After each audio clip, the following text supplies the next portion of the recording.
Hi dears, Calicut university 6th semester BCom income tax and G S ടിയുടെ പുതിയൊരു ക്ലാസ്സിലേക്ക് എല്ലാവർക്കും സ്വാഗതം. ഈ ഒരു ക്ലാസ്സിലൂടെ ഡിസ്കസ് ചെയ്യുന്നത് മൊഡ്യൂൾ 3 ജി എസ് ടിയുടെ സെക്കൻഡ് പാർട്ട് ക്ലാസ്സാണ്. ഫസ്റ്റ് പാർട്ട് ക്ലാസ് കാണാത്തവരുണ്ടെങ്കിൽ ആദ്യം എന്ത് ചെയ്യുക, ഫസ്റ്റ് പാർട്ട് ക്ലാസ് കാണുക, എന്നതിന് ശേഷം മാത്രം ഈ സെക്കൻഡ് പാർട്ട് വീഡിയോ കാണാം.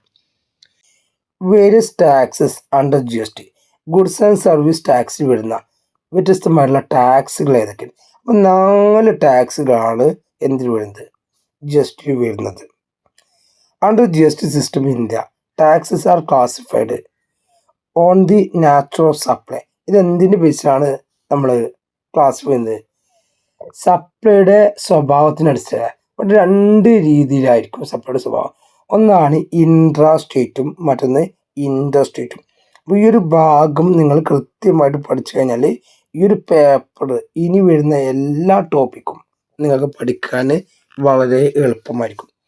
ഇൻട്രാ സ്റ്റേറ്റ് എന്ന് പറഞ്ഞാൽ ഇൻട്രാ സെയിം എന്നുള്ള അർത്ഥമാണ്. വിത്തിൻ ദി സ്റ്റേറ്റ്, നമ്മൾ ഒരു വസ്തു കേരളത്തിനുള്ളിൽ കൈമാറിയാൽ അതിനെ പറഞ്ഞ പേരാണത് ഇൻട്രാ സ്റ്റേറ്റ്. ഓക്കെ, ഇൻറ്റർ എന്ന് പറഞ്ഞാൽ ബിറ്റ്വീൻ ആണ്. കേരളത്തിൽ നിന്നൊരു ഗുഡ്സ് തമിഴ്നാട്ടിലേക്ക് കൈമാറിയാൽ അതിനാണ് എന്ത് വരിക, ഇൻറ്റർ സ്റ്റേറ്റ്. ഈ ഒരു കാര്യം നല്ല രീതിയിൽ മനസ്സിലാക്കാം. ഇൻട്രാ വിത്തിൻ ഉള്ളിൽ എന്നുള്ളതാണ്. അപ്പോൾ കേരളത്തിനുള്ളിലാണെങ്കിൽ ഇൻട്രാ, കേരളത്തിനും തമിഴ്നാടിനും ഇടക്കാണെങ്കിൽ ഇൻറ്റർ. ഈ ഒരു 2 ടേമുകൾ കൃത്യമായിട്ട് മനസ്സിലാക്കാം. അപ്പോൾ അതിൽ വരുന്ന ഫസ്റ്റ് ടാക്സ് ആണ് CGST, central goods and service tax, levied by central government. അപ്പോൾ CGST ആയ ലെവി ചെയ്യുന്ന ചുമത്തുന്ന ആരാണ്? സെൻട്രൽ ഗവൺമെൻറ് ചുമത്തുന്ന ടാക്സ് ആണിത് CGST. Applicable intra state supply of goods and service. ഇതെന്തിനാണ് അപ്ലിക്കബിൾ ചെയ്യുന്നത്? ഇൻട്രാ സ്റ്റേറ്റിനാണ്. അപ്പോൾ ഇൻട്രാ സ്റ്റേറ്റിന് വരുന്ന ടാക്സ് ആണ് എന്ത്? CGST. Collected by central government ആയിരിക്കും. ഒരു എക്സാമ്പിൾ പറയുകയാണെങ്കിൽ sale of goods within Kerala, കേരളത്തിന് ഉള്ളിൽ ആണെങ്കിൽ 2 ടാക്സുകൾ അവിടെ വരും. ഒന്ന് സെൻട്രൽ GST, സെൻട്രൽ ഗവൺമെൻറ്റിലേക്കാണ് പോവുക. മറ്റൊന്ന് സ്റ്റേറ്റ് GST, എന്തിലേക്കാണ് പോവുക? സ്റ്റേറ്റ് ഗവൺമെൻറ്റിലേക്ക് പോവുക. അപ്പോൾ ഇൻട്രാ സ്റ്റേറ്റ് എന്ന് പറഞ്ഞാൽ ഒരു സ്റ്റേറ്റിന് ഉള്ളിൽ നടക്കുന്ന സപ്ലൈ എന്ന അർത്ഥമാണ്. ആ കോൺസെപ്റ്റ് നല്ല രീതിയിൽ മനസ്സിലാക്കുക. ഇൻട്രാ വിത്തിൻ ദി സ്റ്റേറ്റ്, അവിടെ 2 ടാക്സാണ് വരിക. ഒന്ന് CGST, മറ്റൊന്ന് SGST. അപ്പോൾ CGST ആരെ ചുമത്തുക? സെൻട്രൽ ഗവൺമെൻറ് ചുമത്തുക. ഏതിനാണ്? Intra state supply of goods ആൻഡ് സർവീസിനാണ്. നെക്സ്റ്റ് ആണ് SGST, levied by state government ആണ്. SGST state goods and service tax levy ചെയ്യാനാണ് ചുമത്തുന്നത്? സ്റ്റേറ്റ് ഗവൺമെൻറ് ആയിരിക്കും. അപ്ലിക്കബിൾ, ഇത് അപ്ലൈ ചെയ്യുന്നത് intra state supply of goods ആണ്. അപ്പോൾ CGSTയും ഇൻട്രാ സ്റ്റേറ്റ് ആണ്, SGST എന്താണ്? ഇൻട്രാ സ്റ്റേറ്റ് ആണ്. Then collected by state government ആയിരിക്കും. ഇതിന് എക്സാമ്പിൾ ആണ് sale of goods within Kerala, കേരളത്തിനുള്ളിൽ എന്ത് ചെയ്യുന്നു? ഒരു ഗുഡ്സ് സെയിൽ ചെയ്യുന്നു. അപ്പോൾ 2 ടാക്സ് ആണ് പറഞ്ഞത്. ഒന്ന് CGST, ഏതിനാണ്? ഇൻട്രാ സ്റ്റേറ്റ് സപ്ലൈക്കാണ്. ആരെ ചുമത്തുക? സെൻട്രൽ ഗവൺമെൻറ്റാണ് ചുമത്തുക. എക്സാമ്പിൾ പറഞ്ഞാൽ കേരളത്തിനുള്ളിൽ നടക്കുന്ന supply. Then SGST state goods and service tax ആണ്. ആരെ ചുമത്തുക? സ്റ്റേറ്റ് ഗവൺമെൻറ് ആണ്. എന്തിനാണ്? അല്ലേ, ഇൻട്രാ സ്റ്റേറ്റ് സപ്ലൈക്കാണ്. ആ കാര്യം അങ്ങോട്ടും ഇങ്ങോട്ടും മാറാതെ പഠിക്കുക. ആ ഒരു കാര്യങ്ങൾ പഠിഞ്ഞു കഴിഞ്ഞാൽ വളരെ എളുപ്പമായിരിക്കും. Then IGST, integrated goods and service tax, levied by. IGST levy ചെയ്യുന്നത് സെൻട്രൽ ഗവൺമെൻറ് ആണ്. Applicable inter state. അപ്പോൾ ഇൻറ്റർ സ്റ്റേറ്റ് സപ്ലൈ നടക്കണമെങ്കിൽ അവിടെ വരുന്നതാണ് IGST. അപ്പോൾ ഇൻറ്റർ സ്റ്റേറ്റിന് ഒറ്റ ടാക്സ് ഉള്ളൂ, that is called IGST. Intra സ്റ്റേറ്റിന് 2 ടാക്സ് ഉണ്ട്. CGST വരും, SGST വരും. ഇൻട്രാ ആകുമ്പോൾ ഒറ്റ ടാക്സ് ഉള്ളൂ, അതിനെ പറഞ്ഞ പേരാണ് IGST. Revenue shared central and state government. അപ്പോൾ ഇത് നേരിട്ട് ടാക്സ് പോകുക സെൻട്രൽ ഗവൺമെൻറ്റിലേക്കാണ്. ദെൻ പിന്നീട് എന്ത് ചെയ്യും, സെൻട്രൽ ഗവൺമെൻറ് സ്റ്റേറ്റ് ഗവൺമെൻറ്റിന് എന്ത് ചെയ്യും, അതിൻ്റെ വിഹിതം നൽകും, അവർ ഷെയർ ചെയ്യും. എക്സാമ്പിളാണ് sale of goods from Kerala to Tamil Nadu. കേരളത്തിന് ഒരു സാധനം തമിഴ്നാടിക്ക് വിറ്റ് കഴിഞ്ഞാൽ അത് IGSTയിലാണ് ടാക്സ് വരിക എന്നുള്ള കാര്യം കൃത്യമായിട്ട് മനസ്സിലാക്കാം. നെക്സ്റ്റ് 4ാമത്തെ ടൈപ്സ് ആണ് UTGST, union territory goods and service tax. ഇത് ലെവി ചെയ്യുക യൂണിയൻ ടെറിട്ടറി ആയിരിക്കും, കേന്ദ്ര ഭരണ പ്രദേശമായിരിക്കും. ഇന്ത്യയിൽ 8 കേന്ദ്രഭരണ പ്രദേശമുണ്ട്. അവിടെ ഭരണം നടത്തുന്നത് സെൻട്രൽ ഗവൺമെൻറ് ആയിരിക്കും. അങ്ങനെ കേന്ദ്രഭരണ പ്രദേശത്താണ് ഒരു സപ്ലൈ നടന്നിട്ടില്ലെങ്കിൽ അവിടെ വരുന്ന ടാക്സ് ആണത് UTGST. അത് ലെവി ചെയ്യുക യൂണിയൻ ടെറിട്ടറി ഗവൺമെൻറ് ആണ്, അവിടുത്തെ യൂണിയൻ ടെറിട്ടറി ഗവൺമെൻറ് ആണ്. ഇത് അപ്ലിക്കബിൾ ആയിട്ടുള്ളത് ഇൻട്രാ സ്റ്റേറ്റ് സപ്ലൈക്കാണ്. അപ്പോൾ ഇൻട്രാ സ്റ്റേറ്റ് സപ്ലൈക്ക് ഏതൊക്കെ വരും? ഇൻട്രാ സ്റ്റേറ്റ് സപ്ലൈക്ക് 3 ടാക്സ് വരും. CGST വരും, SGST വരും, UTGST എന്തിനു വരും? ഇൻട്രാ സ്റ്റേറ്റിന് വരും. ഇൻട്രാ സ്റ്റേറ്റിനോ ഒറ്റ tax IGST. Then collected union territory administration ആണ്. എക്സാമ്പിൾ ആണ് സെയിൽ വിത്ത് ആൻഡമാൻ നിക്കോബാർ ഐസ്ലാൻഡ്. നമ്മൾ എന്ത് ചെയ്യുന്നു, ഒരു ഗുഡ്സ് ആൻഡമാൻ നിക്കോബാർ ഐസ്ലാൻഡിൽ വിൽക്കുന്നു. ഇതിന് ഇവിടെ പ്രധാനപ്പെട്ട 8 യൂണിയൻ ടെറിട്ടറീസ് ആണ് ഇതിലുള്ളത്. ആ 8 യൂണിയൻ ടെറിട്ടറീസ് ഇവിടെ നൽകിയിട്ടുണ്ട്.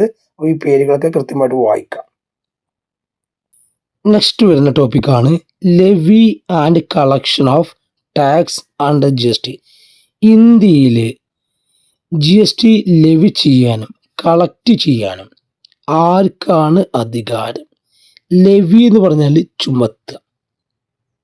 അപ്പോൾ ഇന്ത്യയിൽ ടാക്സ് ചുമത്താനും ആ ടാക്സ് കളക്ട് ചെയ്യാനും അധികാരം ആർക്കാണ് എന്നതാണ് ഈ ഒരു ടോപ്പിക് കൊണ്ട് അർത്ഥമാക്കുന്നത്. ഇതിൻ്റെ ഭാഗമായിട്ട് 2 ടോപ്പിക്കാണ് നമുക്ക് പഠിക്കാനുള്ളത്. ഒന്ന് levy and collection of cess. Levy and collection of cess കൊണ്ട് അർത്ഥമാക്കുന്നത് ഇൻട്രാ സ്റ്റേറ്റ് ആണെങ്കിൽ അത് CGST ആക്ട് സെക്ഷൻ 9 പ്രകാരമായിരിക്കണം. ഇൻട്രാ സ്റ്റേറ്റ് സപ്ലൈ ആണെങ്കിൽ CGST ആക്ട് സെക്ഷൻ 9 പ്രകാരം. ഇൻട്രാ സ്റ്റേറ്റ് ആണെങ്കിൽ levy and collection of cess under section 5 of IGST act പ്രകാരമായിരിക്കണം. അപ്പോൾ 2 കാര്യങ്ങളാണ് പറഞ്ഞത്. ഇൻട്രാ സ്റ്റേറ്റ് ആണെങ്കിൽ CGST ആക്ട് സെക്ഷൻ 9 പ്രകാരം, ഇൻട്രാ സ്റ്റേറ്റ് ആണെങ്കിൽ IGST ആക്ട് സെക്ഷൻ 5 പ്രകാരമാണ് ലെവി ആൻഡ് കളക്ഷൻ നടക്കുക. നെക്സ്റ്റ് ആണ് levy and collection of cost, SGST, IGST, UTGST. As per section 9 subsection 1, CGST, UTGST or SGST shall be levied intra-state supply of goods and service.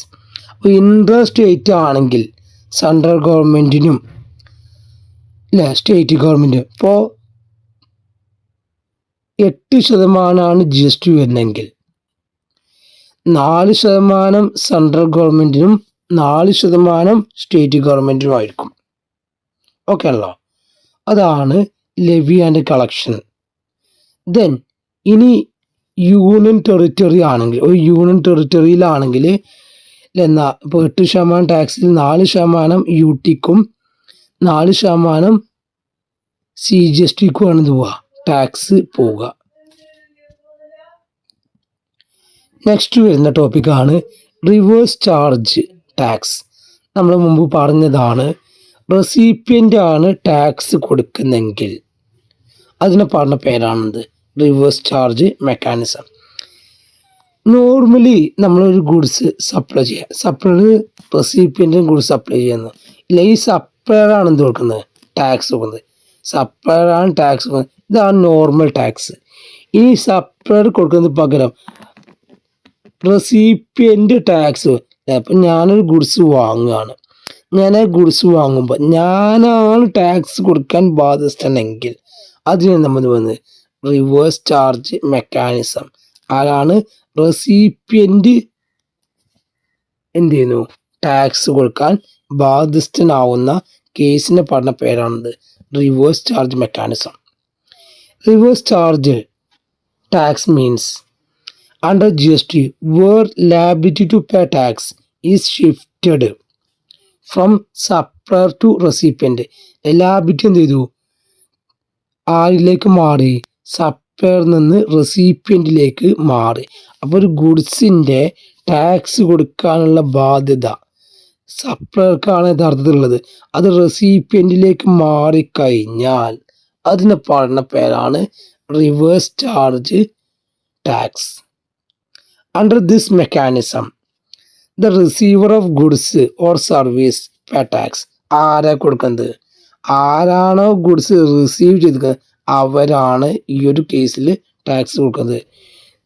അല്ലേ? ഗവൺമെൻറ്റിലേക്ക് supply നൽകുന്നത് recipient ആണെങ്കിൽ, സപ്ലയർക്ക് പകരം recipient ആണെങ്കിൽ അതിനാണ് നമ്മൾ reverse charge mechanism അല്ലെങ്കിൽ reverse charge tax എന്ന് പറയുന്നത്. നെക്സ്റ്റ് വരുന്ന ടോപ്പിക്കാണ് കോമ്പോസിഷൻ ലെവി അണ്ടർ GST. അതായത് GSTയിലെ ചെറിയ കച്ചവടക്കാരെ പ്രൊട്ടക്റ്റ് ചെയ്യാൻ വേണ്ടി ഇൻട്രൊഡ്യൂസ് ചെയ്ത ഒരു കോൺസെപ്റ്റാണ് composition levy. Composition levy is a simplified scheme under GST. എന്താണ്? ഒരു സിംപ്ലിഫൈഡ് ആയിട്ടുള്ള സ്കീമാണ്. In which small tax payers pay tax at fixed low rate of turnover instead of normal GST rate. അതായത് ഈ ചെറിയ കച്ചവടക്കാർ സാധാരണ GSTനേക്കാൾ കുറഞ്ഞ ടാക്സ് കൊടുത്താൽ മതി with reduced compliance with and fewer return. ചെറിയ റിട്ടേൺ ഉള്ള ചെറിയ കച്ചവടക്കാരൊക്കെ എന്ത് കൊടുക്കേണ്ട ആവശ്യമില്ല, നോർമൽ GST റേറ്റ് വേണ്ട, അവർക്ക് എന്ത് ഒരു ഇളവ് കൊടുക്കുന്നുണ്ട്. ആ ഇളവിനാണ് നമ്മൾ പറയുന്നത് കോമ്പോസിഷൻ ലെവി അണ്ടർ GST എന്ന് പറയുന്നത്. Composition levy is a scheme. അതൊരു സ്കീമാണ് അണ്ടർ GSTയിലുള്ള ഒരു സ്കീമാണ്. That allow eligible small business, ചെറിയ വ്യവസായികൾക്ക് to pay GST at prescribed percentage turn over and not on value supply. അല്ലേ? ഈ ചെറിയ കച്ചവടക്കാർക്ക് എന്തിൻ്റെ അടിസ്ഥാനത്തിൽ ടാക്സ് കൊടുക്കണ്ട? വാല്യൂ സപ്ലൈൻ്റെ അടിസ്ഥാനത്തിൽ ടാക്സ് കൊടുക്കേണ്ട ആവശ്യമില്ല. അവർ ഒരു നിശ്ചിത ശതമാനം കുറഞ്ഞ നിരക്കിൽ ടാക്സ് കൊടുത്താൽ മതി. അതിന് പറഞ്ഞ പേരാണിത് കോമ്പോസിഷൻ ലെവി അണ്ടർ GST. ഇവിടെ അതിൻ്റെ എലിജിബിലിറ്റി ഉണ്ട്. അഗ്രിഗേറ്റ് ടേൺ ഓവർ 1.5 കോടിക്ക് താഴെയാണെങ്കിൽ നമ്മൾ എന്ത് പറയും? കോമ്പോസിഷൻ ലെവിയിൽ ടാക്സ് കൊടുത്താൽ മതി. അപ്പോൾ അഗ്രിഗേറ്റ് ടേൺ ഓവർ 1.5 CR താഴെയാണെങ്കിലാണ് കോമ്പോസിഷൻ ലെവിയിൽ വരിക. ഇത് സ്പെഷ്യൽ കാറ്റഗറി സ്റ്റേറ്റ്, GSTയിൽ ഒരുപാട് സ്റ്റേറ്റിന് എന്ത് ചെയ്തിട്ടുണ്ട്? സ്പെഷ്യൽ കാറ്റഗറി ആയിട്ടുണ്ട്. അവർക്ക് 75 ലക്ഷമാണ്. അവിടെ ആകെ പഠിക്കേണ്ടത് അല്ലേ എന്താണ്? കോമ്പോസിഷൻ സ്കീം ലിമിറ്റ് 1.5 കോടിക്ക് താഴെയാണെങ്കിൽ. ഇനി സ്പെഷ്യൽ കാറ്റഗറി സ്റ്റേറ്റിനോ 75 lakh. Traders, manufacturers and certain service. ഇതിൽ ആർക്കൊക്കെ നൽകുന്നത്? ട്രേഡേഴ്സ് നൽകും, മാനുഫാക്ചേഴ്സ് നൽകും ആൻഡ് മറ്റു ചില സേവനങ്ങൾക്ക് നൽകും. അപ്പോൾ ഇത്രയുള്ള കോമ്പോസിഷൻ സ്കീം എന്ന് പറഞ്ഞാൽ ചെറിയ കച്ചവടക്കാരെ സപ്പോർട്ട് ചെയ്യുന്നതിന് വേണ്ടി അവർക്ക് ഹൈ റേറ്റ് ടാക്സ് കൊടുക്കാൻ കഴിയാത്തത് കൊണ്ട് അവർക്ക് ഇളവ് കൊടുക്കുകയാണ്. ലിമിറ്റ് എത്രയാണ്? 1.5 കോടിക്ക് താഴെയാണെങ്കിൽ, അഗ്രിഗേറ്റ് ടേൺ ഓവർ 1.5 കോടിക്ക് താഴെയാണെങ്കിൽ മാത്രമേ എന്ത് ലഭിക്കുള്ളൂ? കോമ്പോസിഷൻ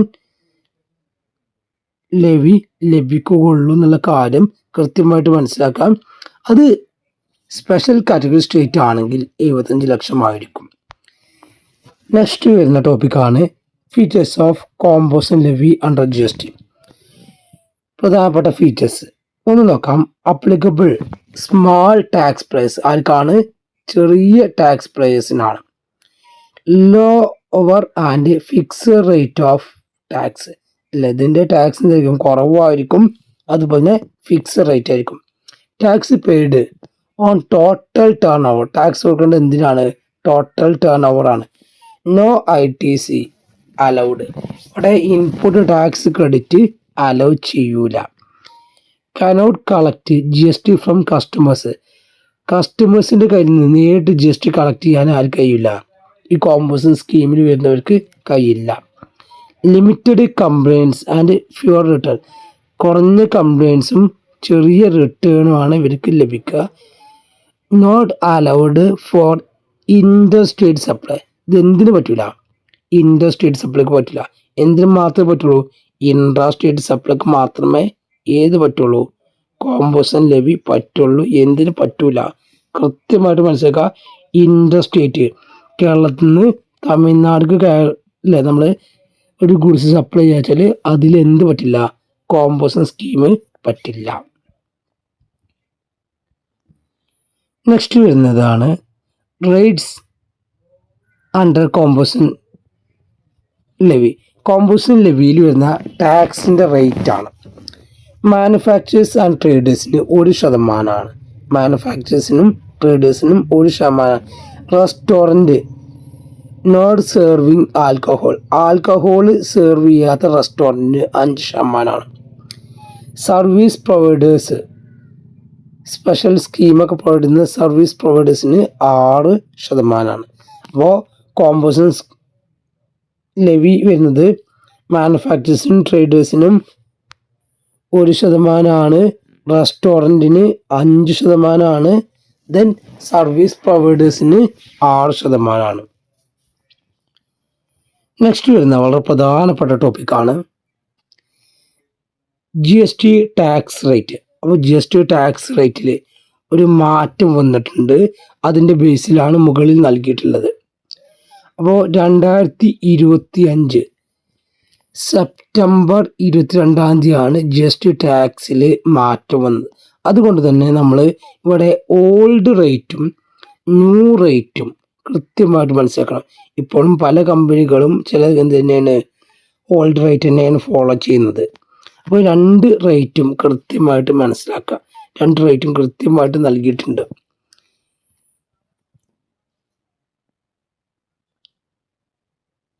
അതിൽ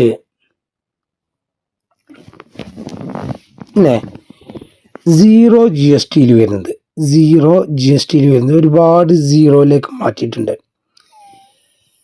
അതിൽ മിൽക്കിനൊക്കെ 5% ആയിരുന്നു, 0യിലേക്ക് മാറ്റി. അപ്പോൾ ഓരോ പല ഗുഡ്സിൻ്റെയും ടാക്സ് റേറ്റ് മാറ്റി. അപ്പോൾ ഇതാണ് ഓൾഡ് റേറ്റ്, ഇതാണ് ന്യൂ റേറ്റ്. ഇത് കൃത്യമായിട്ട് മനസ്സിലാക്കാം. ദെൻ ഇവിടെ ഒരുപാട് ഐറ്റംസ് വേണ്ട, അതിൻ്റെ ടാക്സ് റേറ്റും വേണ്ട. അല്ലെ, സിമെൻറ്റിനൊക്കെ എന്തായിരുന്നു 12 to 18 ആയിരുന്നു, എന്തായി 5% മാറ്റി. അപ്പോൾ ഓരോന്നിൻ്റെയും ടാക്സിലെ റേറ്റിൽ എന്ത് എടുത്തിട്ടുണ്ട്? ഇളവ് എടുത്തിട്ടുണ്ട്. അപ്പോൾ ഈ ടാക്സ് റേറ്റ് ഇതിൽ ഒരുപാട് പറയാണെന്നില്ല. ഈ ടാക്സ് റേറ്റ് എന്ത് ചെയ്യുക? കൃത്യമായിട്ട് മനസ്സിലാക്കാം. ഫസ്റ്റ് 0% ആണ്. അവിടെ എന്തുണ്ടായിരിക്കില്ല? ടാക്സ് ഉണ്ടായിരിക്കില്ല. ദെൻ 5% ആണ്. 0% ഉണ്ട്, 5% ഉണ്ട്, ദെൻ 18% ഉണ്ട്, 40% ഉണ്ട്. അപ്പോൾ പുതിയ റേറ്റിൽ ഏതൊക്കെയാണുള്ളത്? ഒന്ന് 0%, ദെൻ 5%, 18%, 40%. ഇതിന് മുമ്പ് ഹയസ്റ്റ് എത്രയായിരുന്നു? 28 ആയിരുന്നു. ആ 28 ഒക്കെ എന്ത് മാറ്റി? 40ലേക്ക് മാറ്റി. അപ്പോൾ ടാക്സിൻ്റെ റേറ്റുകൾ ഓൾഡ് റേറ്റും ന്യൂ റേറ്റും കൃത്യമായിട്ട് നൽകിയിട്ടുണ്ട്. അത് അതേമാതിരി തന്നെ വായിച്ച് മനസ്സിലാക്കാം. നെക്സ്റ്റ് വരുന്ന ടോപ്പിക്കാണ് GST council. The GST Council is a constitutional body formed to recommended and decided matters relating to goods and service tax. ഇന്ത്യയിൽ GSTയുമായി ബന്ധപ്പെട്ട എല്ലാ തീരുമാനങ്ങളും എടുക്കുന്ന ഒരു കോൺസ്റ്റിറ്റ്യൂഷണൽ ബോഡി ആണിത് GST കൗൺസിൽ. അപ്പോൾ ഇന്ത്യയിൽ GSTയുമായി ബന്ധപ്പെട്ട എല്ലാ തീരുമാനങ്ങളും എടുക്കുന്ന ഒരു ബോഡിയാണിത്, കോൺസ്റ്റിറ്റ്യൂഷണൽ ബോഡിയാണിത് GST council. Ensure uniformity of GST law. ഇവരാണ് GST ലോക്ക് ഒരു യൂണിഫോമിറ്റി കൊണ്ടുവരുന്നത്. ടാക്സ് റേറ്റുകൾ തീരുമാനിക്കുന്നവരാണ്. Procedure across the central and state government. സെൻട്രൽ ഗവൺമെൻറ്റും സ്റ്റേറ്റ് ഗവൺമെൻറ്റും ഇന്ന സ്റ്റെപ്പുകളൊക്കെയാണ് ജി എസ് ടിയിൽ എടുക്കേണ്ടത് എന്നൊക്കെ നിർദ്ദേശിക്കുന്ന ഒരു ജി എസ് ടിയുമായി ബന്ധപ്പെട്ട എല്ലാ കാര്യങ്ങളും ചെയ്യുന്ന ഒരു അതോറിറ്റിയാണെന്ത് G S T council. G S T കൗൺസിലുമായി ബന്ധപ്പെട്ട പ്രധാനപ്പെട്ട പോയിന്റുകൾ നോക്കാം.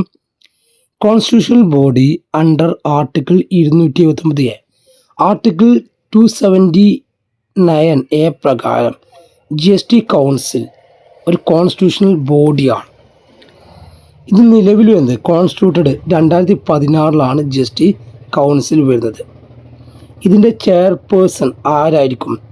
ചെയർമാൻ അല്ലെങ്കിൽ ചെയർപേഴ്സൺ. ഇപ്പോൾ ചെയർപേഴ്സൺ ആരായിരിക്കും? യൂണിയൻ ഫിനാൻസ് മിനിസ്റ്റർ ആയിരിക്കും.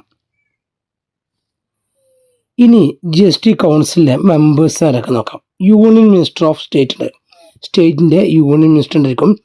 Finance minister of all state and unit, ഓരോ സ്റ്റേറ്റിലെയും യൂണിയൻ ടെറിട്ടറിയിലെയും ഫിനാൻസ് മിനിസ്റ്റേഴ്സ് ഉണ്ടായിരിക്കും. Then secretariat located G S T കൗൺസിലിൻ്റെ സെക്രട്ടേറിയറ്റ് ന്യൂഡൽഹിയിലാണ്. അപ്പോൾ ജി എസ് ടി കൗൺസിലിൻ്റെ സെക്രട്ടേറിയറ്റ് ഹെഡ് എവിടെയാണ്? ന്യൂഡൽഹിയാണ്. ഓരോ തീരുമാനങ്ങൾ എടുക്കുന്നത് വോട്ടിങ്ങിലൂടെയാണ്. പ്രധാനപ്പെട്ട objectives: uniform G S T structure across India മൊട്ടാകെ ഒരു യൂണിഫോം കൊണ്ടുവരിക, ഒരുപോലെ ഒരു യൂണിഫോമിറ്റി ഇന്ത്യ മൊത്തം കൊണ്ടുവരിക എന്നതാണ് ജി എസ് ടി കൗൺസിലിൻ്റെ പ്രധാനപ്പെട്ട ഒബ്ജക്റ്റീവ്സ്. നെക്സ്റ്റ് വരുന്ന ടോപ്പിക്കാണ് functions of G S T council. First point, recommended tax rate including slab and exemption.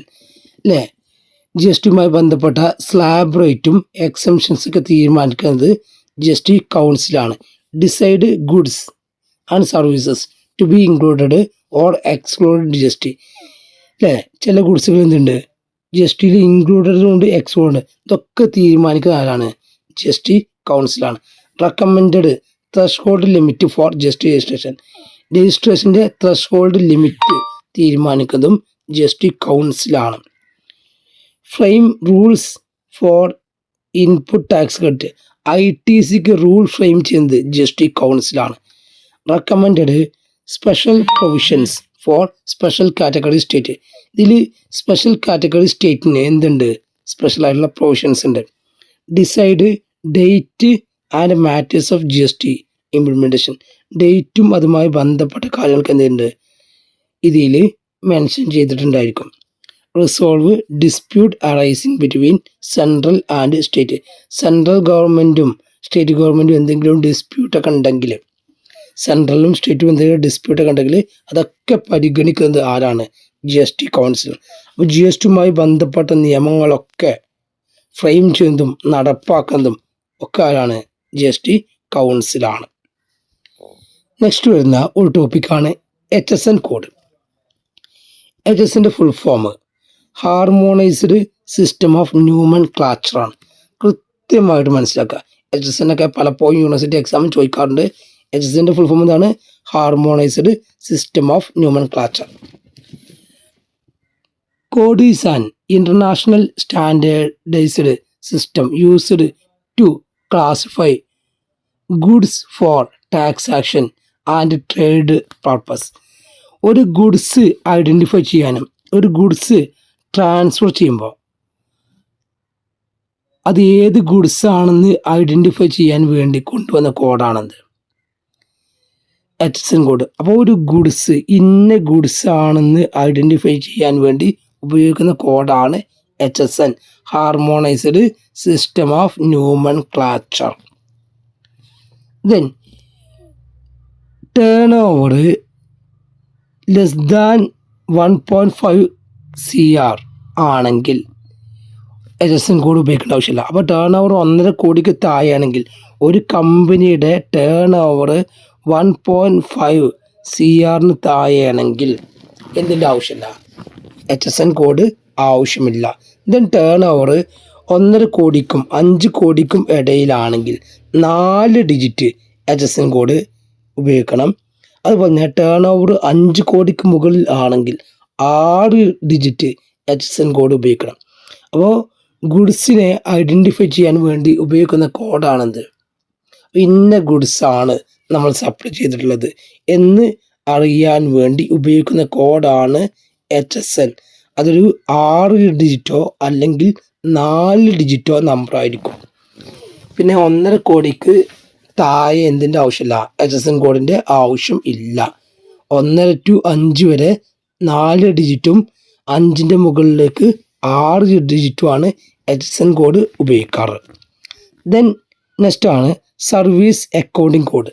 നമ്മൾ പറഞ്ഞു ഗുഡ്സിനെ ഐഡൻറ്റിഫൈ ചെയ്യാനുള്ള കോഡാണിത്, HSN കോഡ്.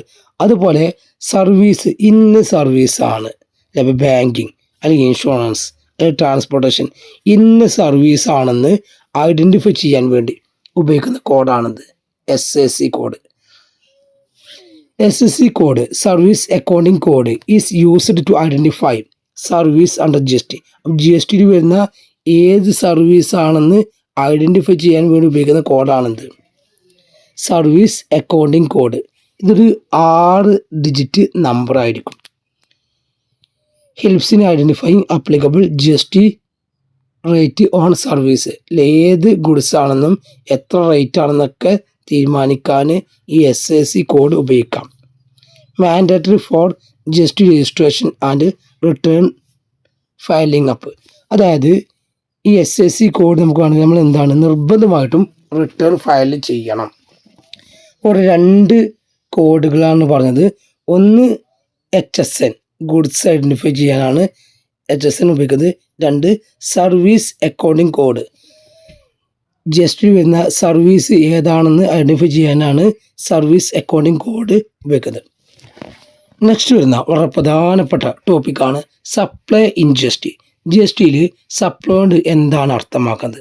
നമ്മൾ പലപ്പോഴും പറഞ്ഞു, GST എന്ന് പറഞ്ഞാൽ എന്താണ്? Supply of goods and service ആണ്. അപ്പോൾ എന്താണ് supply? Supply and GST means any form of sale. ഏതെങ്കിലും രീതിയിലുള്ള സെയിലാവാം, ട്രാൻസ്ഫർ ആവാം, ബാർട്ടർ അല്ലെ സാധനങ്ങൾക്ക് പകരം സാധനങ്ങൾ കൈമാറ്റം ചെയ്യലാവാം, എക്സ്ചേഞ്ച് ആവാം, ലൈസൻസ് കൈമാറലാവാം, റെൻ്റലാവാം വാടക കൊടുക്കൽ, ലീസ് പാട്ടത്തിന് കൊടുക്കലാവാം, or disposal of goods or service mode for consideration in the course or furtherance of business. അപ്പോൾ ഒരു ബിസിനസ്സിൻ്റെ ആവശ്യങ്ങൾക്ക് വേണ്ടി ഒരു സാധനം വിൽക്കുകയോ ട്രാൻസ്ഫർ ചെയ്യുകയോ അല്ലെങ്കിൽ ബാർട്ടർ എക്സ്ചേഞ്ച് നടത്തുകയോ അല്ലെങ്കിൽ ലൈസൻസോ ലീസോ റെൻറ്റിലോ നൽകി കഴിഞ്ഞാലൊക്കെ അതൊക്കെ നമ്മൾ എന്താ പറയുക? സപ്ലൈ എന്ന് പറയാം. ഒരു സാധനം കൈമാറുന്നതിനാണ് എന്ത് പറയുന്നത്? സപ്ലൈ എന്ന് പറയുന്നത്. ഇനി നമുക്കിവിടെ ടൈപ്സ് ഓഫ് സപ്ലൈ പഠിക്കാണ്ട് വളരെ പ്രധാനപ്പെട്ട ടോപ്പിക്കാണ് ടൈപ്സ് ഓഫ് സപ്ലൈ. യൂണിവേഴ്സിറ്റി എക്സാമിന് ഈ ഭാഗത്ത് നിന്ന് ചോദ്യങ്ങൾ വരാറുണ്ട്. അതിൽ ഫസ്റ്റ് ക്ലാസിഫിക്കേഷൻ ആണ് on the base of location. ലൊക്കേഷൻ്റെ അടിസ്ഥാനത്തിൽ 3 സപ്ലൈ ഉള്ളത് നമ്മൾ ആൾറെഡി പറഞ്ഞ. ഒന്നാണ് ഇൻട്രാ സ്റ്റേറ്റ് സപ്ലൈ, മറ്റൊന്ന് ഇൻ്റർ സ്റ്റേറ്റ് സപ്ലൈ, തേർഡാണ് ടെറിട്ടോറിയൽ വാട്ടേഴ്സ്. അതിൽ ഇൻട്രാ സ്റ്റേറ്റ് സപ്ലൈ എന്ന് പറഞ്ഞാൽ സെയിം സ്റ്റേറ്റിനുള്ളിലോ സെയിം യൂണിയൻ ടെറിട്ടറിക്കുള്ളിലോ സപ്ലൈ നടത്താം. Supply of goods and service same state or same union territory.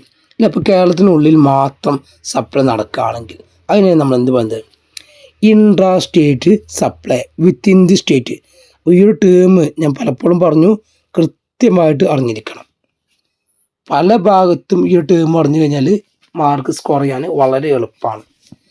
Then inter state supply അല്ലേ, supply of goods different state ആണെങ്കിൽ അപ്പോൾ ഒരു സ്റ്റേറ്റിന് മറ്റൊരു സ്റ്റേറ്റിലേക്ക് എന്ത് ചെയ്യുക? ഗുഡ്സ് സപ്ലൈ ചെയ്യുക. അതാണ് എന്ത് ഇൻ്റർ സ്റ്റേറ്റ് സപ്ലൈ. അല്ലെ, എന്താണ്? ഡിഫറെൻറ്റ് സ്റ്റേറ്റ് ആണ്. കേരളം ടു തമിഴ്നാട്, അല്ലെങ്കിൽ കേരളം ടു കർണാടക, അല്ലെങ്കിൽ കേരളം ടു UP. ഇങ്ങനെ നമ്മൾ എന്ത് ചെയ്യുന്നു?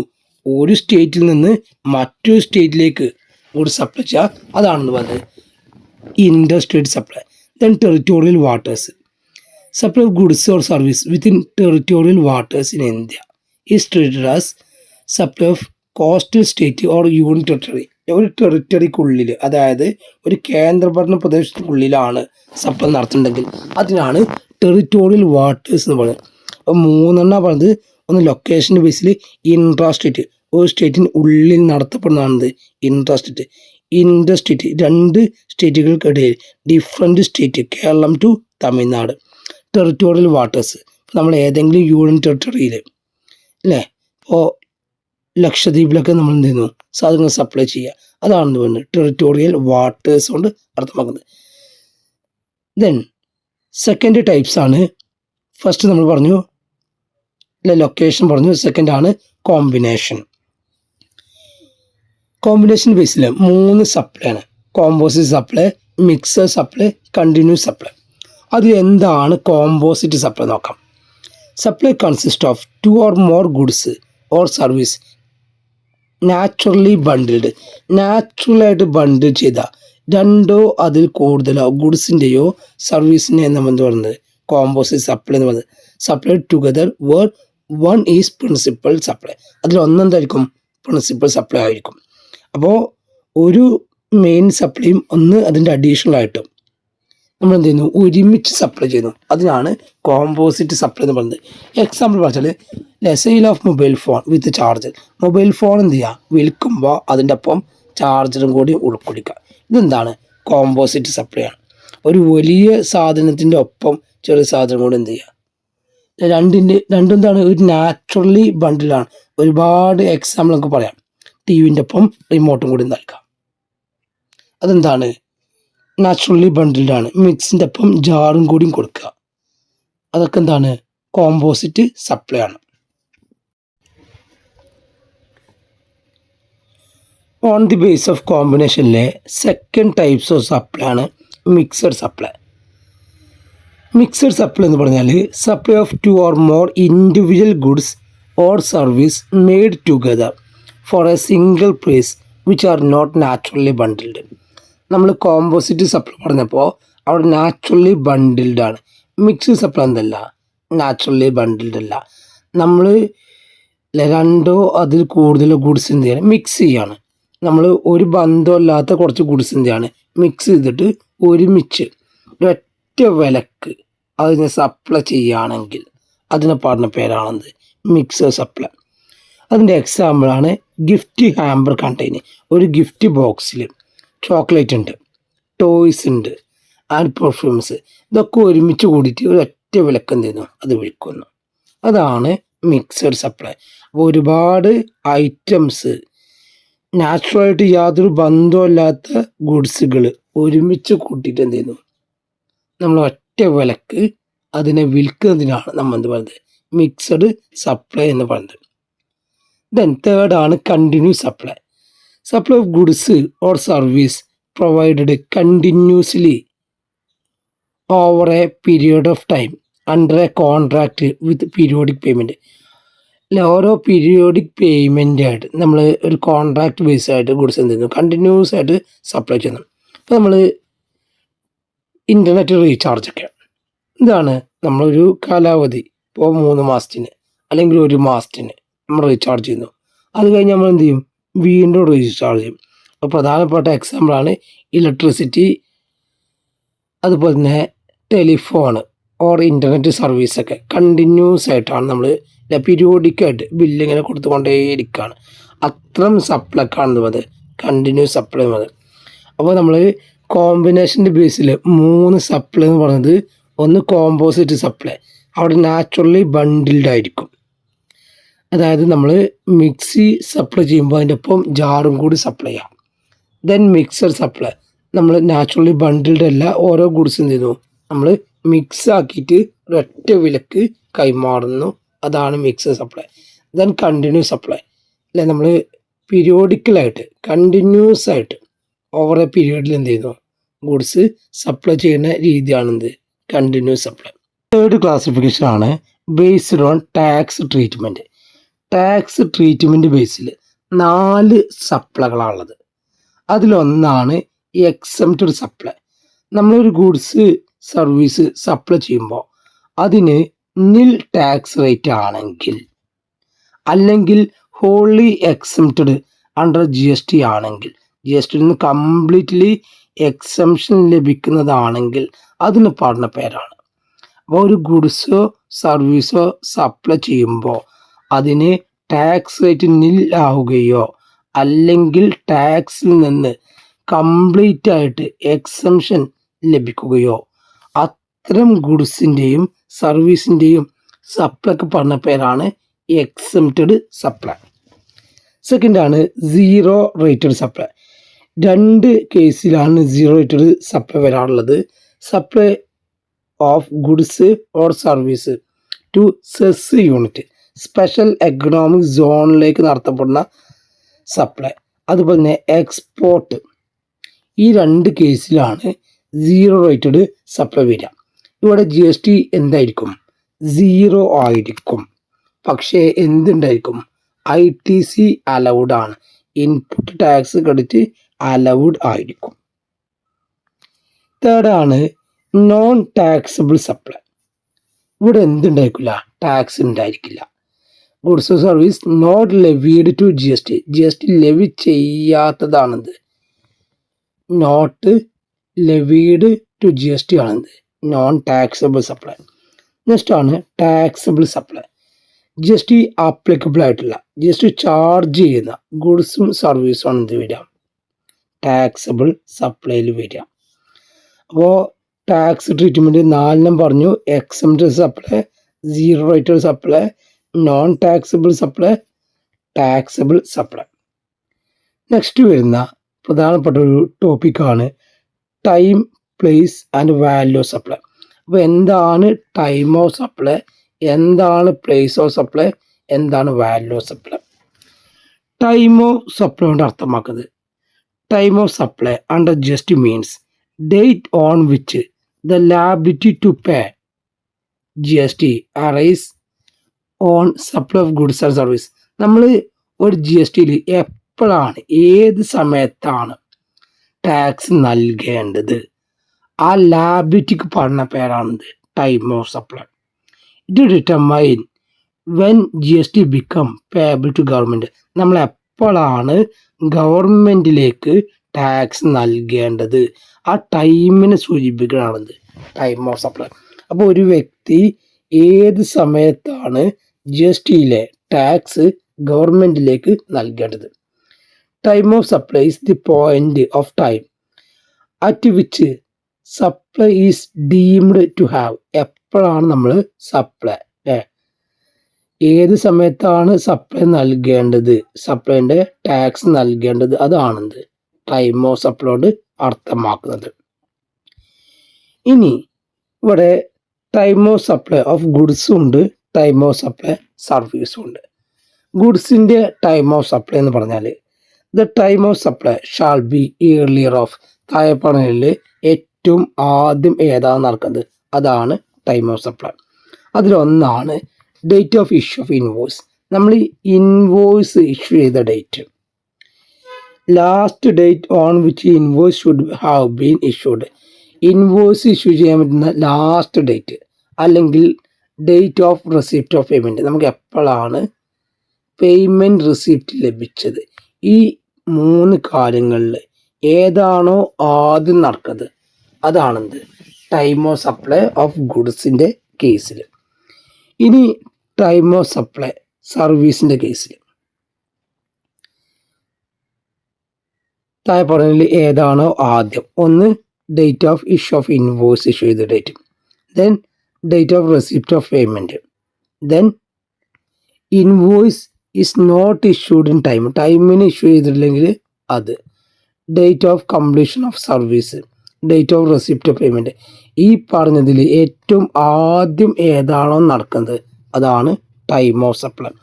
അപ്പോൾ ടൈം ഓഫ് സപ്ലൈ കൊണ്ട് കൃത്യമായിട്ട് പറയുകയാണെങ്കിൽ, ഈ ഗുഡ്സ് ആണെങ്കിലും സർവീസ് ആണെങ്കിലും ഏത് സമയത്താണോ നമ്മൾ ഗവൺമെൻറ്റിലേക്ക് ടാക്സ് കൊടുക്കേണ്ടത്, ആ ടൈമിനെ പറഞ്ഞ പേരാണത് ടൈം ഓഫ് സപ്ലൈ. അത് ആ ഗുഡ്സിൻ്റെ കേസിലും സർവീസിൻ്റെ കേസിലും ജസ്റ്റ് ഒന്ന് മനസ്സിലാക്കിയേക്കാം. Next place of supply. Place of supply കൊണ്ട് അർത്ഥമാക്കുന്നത് ഏത് സ്ഥലത്താണ്, ലൊക്കേഷനിലാണ് ഗുഡ്സിൻ്റെ സപ്ലൈ നടന്നത്, അതാണ് place of supply. Place of supply means the location where supply of goods or service is considered to have taken place under GST law. അപ്പോൾ GST ലോയിൽ ഏതാണ് നമ്മൾ ലൊക്കേഷൻ ഏത് ലൊക്കേഷനാണ് നമ്മൾ സപ്ലൈ നടന്നതായിട്ട് തീരുമാനിക്കുന്നത്. ആ ലൊക്കേഷൻ പറഞ്ഞ പേരാണിത്, place of supply. It determine CGST, SGST or IGST is applicable. ഇതിൻ്റെ ബേസിലാണ്, ഈ പ്ലേസിൻ്റെ ബേസ് സംബന്ധിച്ച് CGSTയും SGSTയും IGST ഒക്കെ തീരുമാനിക്കുന്നത്. The place of supply decide whether GST is payable and which tax is applicable. അപ്പോൾ പ്ലേസിൻ്റെ അടിസ്ഥാനത്തിലാണ് നമ്മൾ GST പേയബിൾ ആർക്കാണ് കൊടുക്കേണ്ടത് അല്ലെങ്കിൽ എവിടെയാണ് ഇത് ആപ്ലിക്കബിൾ ഒക്കെ നോക്കുന്നത്. ഇപ്പോൾ നമ്മൾ പറയുകയാണെങ്കിൽ അല്ലേ, കേരളത്തിനുള്ളിലാണെങ്കിൽ ഏതാണ് നമ്മൾ അല്ലെ പ്ലേസ് കേരള ആയിട്ട് എടുക്കുക. അവിടെ നമ്മൾ CGSTയും വരും, SGSTയും വരും. ഇനി കേരളം ടു തമിഴ്നാടാണെങ്കിൽ അവിടെ ഇൻ്റർ സ്റ്റേറ്റ് ആണ്. അപ്പോൾ അവിടെ IGSTൻ്റെ അണ്ടറിലാണ് ടാക്സ് വരിക. അപ്പോൾ എവിടെയാണോ സപ്ലൈ നടന്നത് അതാണ് നമ്മൾ പ്ലേസ് ഓഫ് സപ്ലൈ ആയിട്ട് എടുക്കുക. Next, value supply. Value supply means the amount on which GST is calculated four supply of goods or service. ഇപ്പോൾ ഒരു സപ്ലൈ നടന്നതിൻ്റെ GST കാൽക്കുലേറ്റ് ചെയ്യുന്നതിനാണ് നമ്മൾ വാല്യൂ സപ്ലൈ എന്ന് പറയുന്നത്. അപ്പോൾ ഒരു ഗുഡ്സോ അല്ലെങ്കിൽ ഒരു സർവീസോ സപ്ലൈ നടന്നു, അതിൽ എത്ര GST വരും എന്ന് കണ്ടെത്തലാണത് വാല്യൂ സപ്ലൈ. സപ്പോസ് ഇപ്പോൾ 1,00,000 രൂപയുടെ ഒരു ഗുഡ്സ് സപ്ലൈ ചെയ്തു, അതിൻ്റെ ടാക്സ് റേറ്റ് വരുന്നത് 18%. കേരളത്തിനുള്ളിലാണ് ട്രാൻസ്ഫർ നടന്നിട്ടുള്ളത്. അങ്ങനെയാണെങ്കിൽ ഈ 18%-ൽ 9%, അതായത് 9,000 രൂപ സെൻട്രൽ ഗവൺമെൻറ്റിലേക്ക് CGST ആയിട്ടും 9,000 രൂപ സ്റ്റേറ്റ് ഗവൺമെൻറ്റിലേക്ക് SGST ആയിട്ടും പോകും. ടോട്ടൽ 18,000 വരിക. ആ 18,000-ൽ 9,000 സെൻട്രൽ ഗവൺമെൻറ്റിലേക്കും 9,000 സ്റ്റേറ്റ് ഗവൺമെൻറ്റിലേക്കുമാണ് പോവുക. ഇനി ഇവിടെ ഇൻ്റർ സ്റ്റേറ്റ് സപ്ലൈ നടക്കണമെങ്കിൽ ഈ 18,000 രൂപയും ആർക്കാണ് പോവുക? സെൻട്രൽ ഗവൺമെൻറ്റിലേക്ക് IGST ആയിട്ടാണ് പോവുക. ഈ IGSTയിൽ ഓരോ സ്റ്റേറ്റിനും എത്ര കൊടുക്കണമെന്ന് പിന്നീട് എന്ത് ചെയ്യും? തീരുമാനിക്കും. ഓക്കെ അല്ല. അപ്പോൾ വാല്യൂ സപ്ലൈയുമായി ബന്ധപ്പെട്ട ബേസിക് ആയിട്ടുള്ള പോയിന്റ് നോക്കാം.